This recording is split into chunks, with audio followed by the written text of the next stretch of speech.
Bonjour à tous, je me trouve au Vice Versa Hotel. Je vais rencontrer la bachelorette la plus sexy de la TNT. Venez avec moi, on va voir Martika. Donc on peut te voir dans la Villa des Cœurs Brisés. C'est la 3e télé-réalité que tu fais. J'aimerais savoir, est-ce que ça a été un rêve de petite fille de participer à des émissions de télé-réalité ou vraiment on te l'a proposé comme ça, c'était pas prévu? Alors non, la télé-réalité on m'a proposé comme ça, c'est pas un rêve de petite fille. C'est vrai que voilà, moi j'ai toujours rêvé de faire de la télé, j'adore être devant les caméras. Donc voilà, j'ai commencé par l'île des vérités. Quand on m'a proposé, c'était censé être un truc caritatif. Et comme j'aime beaucoup les événements caritatifs, j'ai dit bon allez, pourquoi pas. Après il se figure que c'était pas trop le cas. Voilà, comme je suis une éternelle amoureuse de l'amour, on m'a proposé le Bachelor. Donc j'ai dit, allez, pourquoi pas, on tente la chance, j'y croyais. Et pour finir, la Villa des Cœurs Brisés, que j'ai accepté aussi sur un coup de tête. J'ai adoré le concept, malgré qu'il n'y a eu pas une très bonne entente avec certains candidats, j'en garde quand même un bon souvenir. Justement, on va en parler de cette mauvaise entente avec certains candidats, comme tu viens de le préciser. J'aimerais savoir avec qui tu ne t'es pas entendu. Il y a toujours eu, du début à la fin, certaines tensions. Oui, il y a eu des petites rivalités avec Elodie. Avec Elodie, comme vous avez pu le voir.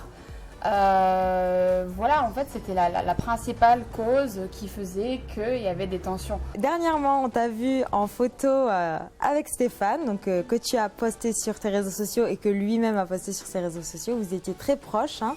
Donc, qu'est-ce qui se passe? Est-ce que vous êtes retrouvés ou il se passe quelque chose? Vous êtes en couple? T'es amoureuse? Non, c'est vrai qu'on s'est revus avec Stéphane dernièrement. On n'est pas en couple. On a une attachée l'un à l'autre, on se respecte.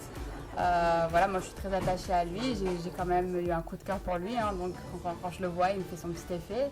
Mais on s'apprécie. Est-ce que d'un coup d'un seul, tu t'es dit, bon, vu que Stéphane ne s'intéresse pas trop à moi, je vais essayer de draguer Romain? Ou vraiment, tu as essayé d'apprendre à le connaître sans te poser trop de questions? En fait, comme Stéphane, je ne savais pas vraiment trop ce qu'il voulait, je me suis dit, au bout d'un moment, bon, je vais essayer de laisser tomber, ou alors je vais essayer de le rendre jaloux avec Romain pour voir s'il va réagir ou pas. Et en fait, ça m'a mis à défaut parce qu'il m'a encore plus jugée et il a trouvé que j'étais pas sincère, alors que j'étais vraiment sincère, mais j'ai voulu voir sa réaction. Et en fait, il m'avait plus jugé qu'autre chose. Et bon, ça me fait rire parce que moi, on me juge alors que Elodie, elle fait 3 fois pire. Ça se voit clairement en image. Et Elodie elle-même, j'hésite entre Kimo, Stéphane et Yam. Et alors que moi, ça se voit depuis le début que Stéphane, c'était mon coup de cœur. Et j'ai pas dit à l'écran, ouais, je kiffe Romain, quoi. Dernièrement, on a vu Gilles Verdez prendre ta défense dans le TPMP.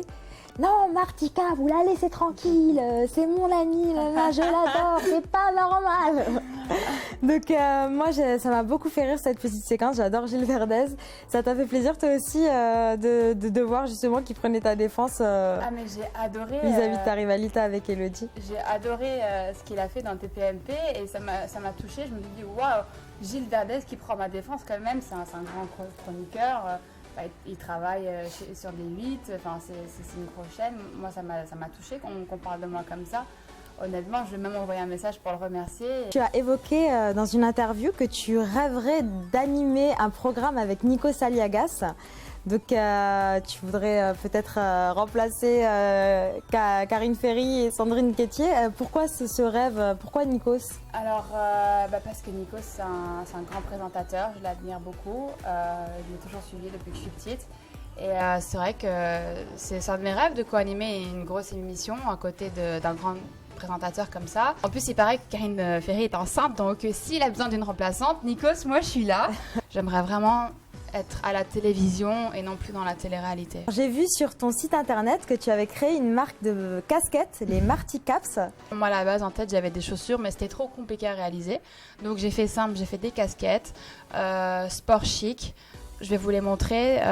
Oui, t'en as ramené, il me semble. Oui, donc voilà, ça c'est les modèles. Il y en a une toute noire. D'accord. Que je t'offre. Ah merci, c'est gentil. Siam. On finit l'interview en Marty Caps. En Marty Caps, les amis.